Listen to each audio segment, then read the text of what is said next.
बिस्मिल्लाहिर्रहमानिर्रहीम अस्सलामु अलैकुम वरहमतुल्लाहि वबरकातुहू। उम्मीद है दोस्तों सब खैर आफियत से होंगे। CS403 डेटाबेस मैनेजमेंट सिस्टम का आज हमारा लेक्चर नंबर 34 है, जिसके अंदर हम कुछ थ्योरेटिकल कंसेप्ट जो है वो कवर करेंगे। ये प्रैक्टिकल कंसेप्ट नहीं है, ये सिर्फ थ्योरेटिकल कंसेप्ट हैं और जो आपके MCQs के लिहाज से या शॉर्ट क्वेश्चन के लिहाज से सिर्फ इंपॉर्टेंट है। यहाँ पहला पॉइंट है कि फ़िज़िकल स्टोरेज को जब आप क्लासीफाई करते हो उसकी करैक्टरिस्टिक्स के लिहाज से तो उसकी कितने जो है पॉइंट्स हैं। तो उसके 3 पॉइंट्स हैं। हम जो है जब भी फ़िज़िकल स्टोरेज परचेज़ करते हैं तो हम उसके 3 करैक्टरिस्टिक्स, उसमें 3 खसूसियात देखते हैं। पहली, स्पीड ऑफ एक्सेस, कि क्या जो हम स्टोरेज डिवाइस परचेज़ करने जा रहे हैं क्या इसकी डाटा को एक्सेस करने की स्पीड क्या हाई है। कास्ट पर यूनिट ऑफ डाटा, हमारे डाटा को इंसर्ट करने और मतलब स्टोर करने और डाटा को रिट्रीव करने के लिए कितनी कॉस्ट पे करनी पड़ी। अब यहाँ पे कॉस्ट का मतलब पेमेंट नहीं है, यहाँ पे कॉस्ट का मतलब है कि कितनी रैम यूज़ होगी उसके लिए। रिलायबिलिटी, क्या ये जो स्टोरेज डिवाइस हम परचेज़ करने जा रहे हैं क्या ये रिलायबल है, क्या ये पायदार है, मतलब क्या ये ज़्यादा देर तक यूज़ हो सकेगी। उसके बाद देन वगैरह वही आल्सो डिफरेंट स्टोरेज, कहता है स्टोरेज की 2 मेन टाइप्स होती हैं, एक होती है वोलेटाइल स्टोरेज और एक होती है नॉन वोलेटाइल स्टोरेज। अब इन दोनों में डिफरेंस क्या है। Computer storage that is lost when the power is turned off is called as volatile storage, मतलब कंप्यूटर की ऐसी स्टोरेज जिसके अंदर अगर हम पावर ऑफ कर दें यानी अपना कंप्यूटर बंद कर दें तो हमारा जो डाटा है अगर वो लॉस हो जाए तो ऐसी स्टोरेज को हम कहते हैं volatile storage. Computer storage that is not loss when the power is turned off is called as non volatile storage. Mean कहता है जब हम अपनी जो पावर है वो बंद कर दें, मतलब अपना कंप्यूटर बंद कर दें और हमारे कंप्यूटर की जो स्टोरेज है वो लॉस ना हो तो कहता है ऐसी स्टोरेज को हम नॉन वोलेटाइल स्टोरेज कहते हैं। अब वोलेटाइल स्टोरेज की एग्जांपल क्या हो सकती है, आपकी रैम, आपकी कैशे, ये किसकी एग्जांपल हो सकती है वोलेटाइल, क्योंकि रैम में क्या होता है, रैम और कैशे या जो आपके रजिस्टर्स होते हैं इसमें डाटा टेम्परेरी स्टोर होता है, जैसे कंप्यूटर बंद होता है तो फ़ौरन से डाटा सारा लॉस हो जाता है। और नॉन वोलेटाइल की एग्जांपल क्या होती है, आपकी हार्ड डिस्क यानी आपकी ड्राइव्स, ये जो आप कंप्यूटर के अंदर हार्ड डिस्क यूज़ करते हो या SSD यूज़ करते हो या आप ये जो USB यूज़ करते हो, ये क्या है जी नॉन वोलेटाइल स्टोरेज की एग्जांपल्स हैं। देन दोस्तों आपकी मेन मेमोरी के अंदर डाटा को बहुत ही फास्ट जो है वो स्टोर करने के लिए कैशे यूज़ होती हैं। अब आपको पता है कि आपके सिस्टम के अंदर जो रैम होती है वो अपना डाटा जो है वो स्मॉल अमाउंट ऑफ डाटा जो है वो कैशे में स्टोर करती है। कैशे क्या है, कैशे बेसिकली रैम के बिल्कुल करीब एक ऐसी स्टोरेज एरिया होता है जहाँ पे हम अपना डाटा स्मॉल अमाउंट में स्टोर करते हैं ताकि जब रैम को उस डाटा की एक ऐसा डाटा जिसकी बार बार रैम को ज़रूरत है तो उसको बजाय हार्ड डिस्क से फैच करने के रैम जो स्मॉल अमाउंट ऑफ डाटा को जिसको उसने बार बार फैच करना तो उसको कैशे में स्टोर कर देती है, ठीक है, जिससे हमारे सिस्टम की जो स्पीड है वो बहुत ही हाई हो जाती है। अब जो कहता है ये जो है मेन मेमोरी में एक ऐसा रिजर्व सेक्शन होता है जो बिल्कुल इंडिपेंडेंट होता है, जो किसी पर डिपेंड नहीं कर रहा होता और इसकी स्पीड बहुत ही हाई होती है। देन कहता है कैशे की 2 मेन टाइप्स होती हैं, एक होती है मेन कैशे मेमोरी कैशे और दूसरी होती है डिस्क कैशे। ये 2 टाइप्स हैं कैशे की। आगे कहता है जो अब बात करते हैं मेमोरी कैशे। कहता है memory cache sometimes called the cache store और रैम। कहता है जो मेमोरी कैशे होती है उसको हम कैशे स्टोर या फिर रैम भी कहते हैं। उसके बाद कहता है ये जो मेमोरी कैशे होती है ये बहुत ही फास्ट एक स्टैटिक रैम होती है as compare to dynamic RAM के। आगे some memory caches built into architecture of microprocessor. कहता है जो हमारी मेमोरी कैशेज होती हैं ये मोस्टली किसके लिए बनाई जाती हैं, मेमोरी प्रोसेसर्स के लिए बनाई जाती हैं। जैसे वो कहता है इंटेल का जो 8048 का माइक्रो प्रोसेसर था उसके अंदर जो मेमोरी कैशे यूज़ की गई थी वो कौन सी थी, 8K मेमोरी कैशे थी। उसके बाद कहता है जो पेंटियम का माइक्रो प्रोसेसर था उसके अंदर जो मेमोरी कैशे यूज़ की गई थी वो कौन सी थी, 16 की मतलब 16K की मेमोरी कैशे यूज़ की गई थी। देन वो कह रहा है जी हमारे पास कैशे के लेवल्स होते हैं। अब उनमें लेवल्स के क्या क्या नाम है। अब कहता है internal caches are often called level 1 caches. Most modern PCs also come with external caches memory called level 2 caches.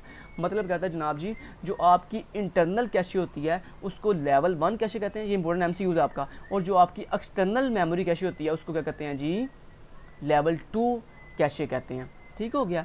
Then आगे दोस्तों आपकी दूसरी जो टाइप है मेमोरी कैशे, दूसरी जो टाइप है कैशे की उसका नाम था डिस्क कैशे। अब डिस्क कैशे की क्या बात कर रहा है, कहता है disk cache works under the same principles as memory cache. कहता जो हमारी डिस्क कैशे होती है वो भी same as it is work करती है मेमोरी कैशे की तरह। आगे when data is found in cache it is called a cache hit. कहता है जब हमारी मेमोरी कोई डाटा कैशे में से फाउंड करती है, सर्च करती है और अगर उससे कैशे में से डाटा फाउंड हो जाए, मिल जाए तो कहता है इस कंसेप्ट को हम कहते हैं कैशे हिट कहते हैं। ये इंपॉर्टेंट आपका MCQ बन सकता है। The main memory of the computer is also known as RAM. कहता है हमारे कंप्यूटर के अंदर जो मेन मेमोरी होती है उसको हम रैम के नाम से जानते हैं, और रैम जो स्टैंड फॉर है रैंडम एक्सेस मेमोरी का स्टैंड फॉर है। उसके बाद when power is loss the information is loss. कहता है हमारी जो रैम होती है इसमें डाटा जो है वो टेम्परेरी स्टोर होता है, जैसे आपकी पावर बंद होती है, जैसे कंप्यूटर बंद होता है तो फ़ौरन से आपकी रैम के अंदर जो डाटा होता है वो लॉस हो जाता है। उसके बाद अगला इंपॉर्टेंट एमसीक्यू है the CPU can directly access it. और कहता है जो आपका सीपीयू यानी सेंट्रल प्रोसेसिंग यूनिट होता है वो आपकी रैम में पड़े हुए डाटा को डायरेक्टली एक्सेस कर सकता है। Then flash memory is a form of EEPROM that allows multiple memory locations to be erased or written in one programming operations। कहता है जो फ्लैश मेमोरी होती है ये एक electrically erasable programmable read only memory होती है, ये इसका स्टैंड फॉर है electrically erasable programmable read only memory, ये इसका स्टैंड फॉर है। और ये कहता है ये एक electrically erasable programmable read only memory होती है जो फ्लैश मेमोरी होती है। और कहता है इसके अंदर हम अपना डाटा जो है वो multiple location same data multiple locations में अरेज भी कर सकते हैं और राइट भी कर सकते हैं। उसके बाद कहता है अगला पॉइंट है flash can operate at higher effective speed. जो कहता है हम फ्लैश मेमोरी को जो है बहुत ही हाई स्पीड के लिए यूज़ करते हैं। देन इंपॉर्टेंट एमसीक्यू है flash memory is non volatile. और कहता है फ्लैश मेमोरी एक नॉन वोलेटाइल स्टोरेज होती है, मीन इसमें जो डाटा होता है वो परमानेंट जो है वो स्टोर रहता है। अगला देन आता है फ्लॉपी डिस्क। फ्लॉपी डिस्क के अंदर दोस्तों वो बेसिकली इंचज़ के लिए आज फ्लॉपी डिस्क की बात कर रहा कहता है जो फ्लॉपी डिस्क होती है इसका अगर इसका साइज़ जो है वो 5 × 1/4 इंचज़ हो तो कहता है उसमें जो डाटा है वो 360K या फिर 1.2 MB स्टोर होता है। और अगर जो फ्लॉपी डिस्क है इसका जो साइज़ है अगर वो 3 × 1/2 इंचज़ हो तो इसमें जो डाटा है वो 720K या फिर 1.2 MB या 1.44 MB डाटा जो है वो स्टोर किया जा सकता है। देन आगे वो बात कर रहा है हार्ड डिस्क की। हार्ड डिस्क ये बस आपने जो फ्लॉपी डिस्क मैंने आपको पॉइंट बताया ना कि कितने इंचज़ में कितना डाटा स्टोर होता है, बस आपने ये पॉइंट याद रखना है। उसके बाद आ जाती है दोस्तों हार्ड डिस्क जिसमें हमारा डाटा जो है वो परमानेंट स्टोर होता है। Hard disk can store anywhere from 20 MB to more than 10 GB। कहता है जो हमारी हार्ड डिस्क होती है इसे हम किसी भी जगह पर यूज़ कर सकते हैं और इसमें जो डाटा है वो मिनिमम 20 MB से लेकर 10 GB से ज़्यादा तक स्टोर किया जा सकता है। उसके बाद hard disk are also from 10 to 100 times faster than floppy disk. और कहता है जो हमारी हार्ड डिस्क होती है ये फ्लॉपी डिस्क से 10 या 100 टाइम्स ज़्यादा जो है वो फास्टर काम करती है। आगे CD रोम। ये CD रोम के दोस्तों क्या होती है, ये CD रोम बेसिकली आपकी CD होती है जो आप बाज़ार से आपको पता ना आप कोई भी फिल्म की या नातों की कोई CD परचेज़ करके लेके आते हो जिसमें डाटा जो है वो पहले से जो है वो राइट हुआ होता है और इसमें डाटा जो है वो सिर्फ आप क्या कर सकते हो रीड कर सकते हो राइट, इसमें डाटा आप राइट डिलीट या मॉडिफाई नहीं कर सकते। WORM stand for write once read many, मतलब एक ऐसी स्टोरेज जिसमें डाटा सिर्फ एक दफ़ा राइट होता है और मल्टीपल टाइम जो है उसे आप क्या कर सकते हो रीड कर सकते हो। ये बेसिकली CD रोम की एग्जाम CD रोम ही होती है। Then erasable optical disk can be written to and erase just like magnetic disk. कहता है जो अरेजेबल ऑप्टिकल होती है ये एक ऐसी डिस्क होती है जिसमें हम डाटा जो है वो रिटर्न भी कर सकते हैं रीड भी कर सकते हैं और इसमें डाटा जो अगर हमने अरेज करना हो तो वो किसकी तरह अरेज करते हैं जिस तरह हम मैग्नेटिक डिस्क में से डाटा अरेज करते हैं वैसे ही अरेजेबल ऑप्टिकल में से डाटा अरेज किया जा सकता है। देन आता है दोस्तों रेड। ये रेड बेसिकली क्या है, रेड बेसिकली दोस्तों ये है कि देखिए मैं आपको एक चीज़ बताता हूँ। देखें ज़रा मैं आपको यहाँ पे पेंट बेस इस चीज़ को बजाय इसके मैं कंसेप्ट बताऊँ यहाँ पे आपको मैं डायग्राम के थ्रू बताता हूँ। देखिए दोस्तों अगर आपने स्मॉल अमाउंट में डाटा स्टोर करना है तो आपके सिस्टम में कितनी हार्ड डिस्क लगी होती हैं, सिर्फ एक ही जो है वो हार्ड डिस्क लगी होती है। यानी आपके सिस्टम तमाम के तमाम जितने भी सिस्टम्स होते हैं उनमें एक ही जो है वो हार्ड डिस्क लगी होती है, ठीक है। लेकिन दोस्तों अगर आपने जो हाई लेवल पे जो कंपनीज़ हैं या जो बैंक्स हैं जब वो डाटा ह्यूज लेवल में स्टोर करते हैं तो क्या उनके सिस्टम में भी एक हार्ड डिस्क लगी होती है? नहीं दोस्तों, उनके सिस्टम में मल्टीपल हार्ड डिस्क लगी होती हैं। अब वो मल्टीपल हार्ड डिस्क कैसे लगती हैं दोस्तों, वो बेसिकली उनके पास भी डाटा स्टोर करने के लिए ये नहीं कि कोई बहुत बड़ी चीज़ लगी होती है, बेसिकली उनके पास भी मल्टीपल हार्ड डिस्क की होती है। जिस तरह हमारे सिस्टम में मल्टीपल हार्ड डिस्क होती है, एक डिस्क होती है ना, ऐसी उनके पास भी हार्ड डिस्क एक नहीं होती, उनके पास मल्टीपल हार्ड डिस्क होती हैं। वो आपस में कैसे अटैच होती हैं, वो आपस में पैरेलली इस तरह लिंक होती हैं, आपस में क्या होती हैं, पैरेलली लिंक होती हैं। तो ये आपकी होगी हार्ड डिस्क नंबर 1। जो आपके बड़े सिस्टम होते हैं उनमें हार्ड डिस्क नंबर 1 और मान लें आपके पास 3 हार्ड डिस्क हैं, उनको आपस में आपने पैरेलली जोड़ा हुआ है, हार्ड डिस्क 2 और इस तरह मान लो आपके पास एक और हार्ड डिस्क है, हार्ड डिस्क 3। तो आपने क्या किया, इन तीनों हार्ड डिस्क को एक सीक्वेंस के अंदर, मतलब जैसे एक एरे होती है ना सीक्वेंस के साथ, तो आपने क्या किया, इन तीनों हार्ड डिस्क को आपस में देखें पैरेलली एक दूसरे के साथ क्या करती है, लिंक कर दिया। अब क्या होगा, आपका डाटा जो है वो इन तीनों हार्ड डिस्क में एक ह्यूज फॉर्म में जो है वो स्टोर होगा। दोस्तों यही होता है रेड, कि जब आप ज़्यादा डाटा आपने स्टोर करना हो और आप मल्टीपल इस तरह हार्ड डिस्क को आपस में पैरेलली जो है वो इंडिपेंडेंट अटैच कर दो। और ये मुझे बताएं कि क्या ये हार्ड डिस्क एक दूसरे पर डिपेंडेंट है? नहीं, ये इंडिपेंडेंट है। मतलब इसमें जो डाटा है ना, जो इसमें डाटा स्टोर है वो इस पर डिपेंडेंट नहीं है। और ना ही मतलब फ़र्ज़ करें अगर आप ये हार्ड डिस्क नंबर 2 अगर आपकी ख़राब हो जाती है तो कोई बात नहीं, हार्ड डिस्क 1 और हार्ड डिस्क 3 जो है अपना काम जो है कंटिन्यू कर रही होंगी। दोस्तों इस कंसेप्ट को कहते हैं रेड। ठीक है, दोबारा रिपीट करता हूँ, जब आपने अपना ह्यूज फॉर्म में डाटा जो है वो स्टोर करना हो तो उसके लिए हम जो है मल्टीपल हार्ड डिस्क को पैरेलली एक दूसरे के साथ अटैच करते हैं, तो इस कंसेप्ट को हम कहते हैं red. Red stand for redundant अरे इंडिपेंडेंट डिस्क। ठीक है, देन दोस्तों इसकी डिफरेंट टाइप्स होती हैं, रेड 0, रेड 1, रेड 2। अब रेड 0 कौन सी होती है? जिसमें दोस्तों हम अपनी तमाम जो हार्ड डिस्क होती हैं उसमें डाटा सिर्फ 1 टाइम स्टोर करते हैं। मतलब कुछ डाटा इसमें, हाफ डाटा इसमें स्टोर हो गया, हाफ इसमें स्टोर हो गया, हाफ आपका हाफ डाटा जो है वो इसमें स्टोर हो गया, 1 टाइम डाटा इसमें स्टोर हो गया, और कुछ डाटा जो है वो आपने इसमें स्टोर, मतलब इसमें डाटा डुप्लीकेट्स आप स्टोर नहीं करते। तो ऐसा कंसेप्ट जिसमें आप अपनी डिफरेंट हार्ड डिस्क के अंदर थोड़ा थोड़ा डाटा स्टोर करो, डुप्लीकेट डाटा स्टोर ना करो। मतलब ऐसा नहीं कि आपने इसमें जो डाटा स्टोर किया वो आपने इसमें भी स्टोर किया, इसमें भी स्टोर किया, नहीं नहीं। जब आप दोस्तों अपना डाटा जो है वो यूनिक स्टोर करो डिफरेंट हार्ड डिस्क के अंदर, उसको कहते हैं रेड 0। ठीक है, और जब दोस्तों आप अपना डाटा जो है वो डुप्लीकेट स्टोर करो, मान लो आपने जो डाटा हार्ड डिस्क 1 में स्टोर किया वही सेम डाटा आपने हार्ड डिस्क 2 में भी स्टोर कर दिया। लेकिन उससे पहले मैं आपको बता दूं कि जो रेड 0 होती है इसके अंदर डिसएडवांटेज क्या है इसका, कि इसका दोस्तों डिसएडवांटेज ये होता है कि मान ले देखें ना, जैसे अगर हार्ड डिस्क 2 ख़राब होगी तो क्या हुआ भला, चूँकि आपका डाटा डुप्लीकेट स्टोर नहीं था तो क्या हुआ, हार्ड डिस्क के अंदर जो डाटा पड़ा हुआ था वो क्या हो गया, लॉस हो गया। तो ये आपकी रेड 0 का क्या जी डिसएडवांटेज है। उसके बाद आता था दोस्तों रेड 1, रेड आ जाती है 1। ये रेड 1 का फ़ायदा क्या है दोस्तों? इसका फ़ायदा ये है कि इसमें रेड 1 में जो डाटा होता है ना वो हम हाफ स्टोर नहीं करते, बल्कि क्या करते हैं, जो डाटा आपने हार्ड डिस्क 1 में स्टोर किया ना वही सेम डाटा आप हार्ड डिस्क 2 में भी स्टोर कर देते हो, और वही सेम डाटा आप हार्ड डिस्क 3 में भी स्टोर कर देते हो। इससे फ़ायदा क्या होता है कि अगर आपकी एक डिस्क ख़राब भी हो जाएगी तो कोई बात नहीं, जो कि आपका डाटा जो है वो डिफरेंट हार्ड डिस्क में मल्टीपल टाइम स्टोर है, तो आपका डाटा जो है वो लॉस नहीं होगा। ये फ़ायदा था दोस्तों रेड 1 का।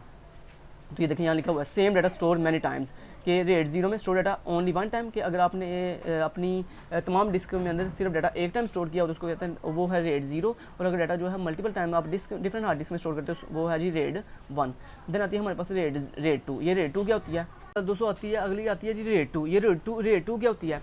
इसमें दोस्तों हमारा डाटा जो है वो डुप्लीकेट स्टोर नहीं होता, डाटा सिंगल टाइम में स्टोर होता है। लेकिन किस तरह स्टोर होता है? आपने देखा होगा नेटवर्क के ऊपर, आप नेटवर्किंग के अंदर आपने पढ़ा होगा एरर करेक्शन पैरिटी बिट्स होती हैं, जो क्या करती हैं, जो हम बेसिकली क्या करते हैं, हमारा कोई डाटा ना हम उसके अगेंस्ट एक कोड एक पैरिटी बिट एक कोड जनरेट कर देते हैं यूनिक। क्या वो कोड में अगर हमारे डाटा में कोई लॉस होता है तो हमारी वो पैरिटी जो बिट्स होती हैं वो हमें बताती हैं कि आपके डाटा में जो है वो लॉस हो चुका है, तो हम उस पैरिटी बिट की हेल्प से जो है अपना डाटा जो है वो करेक्ट कर लेते हैं।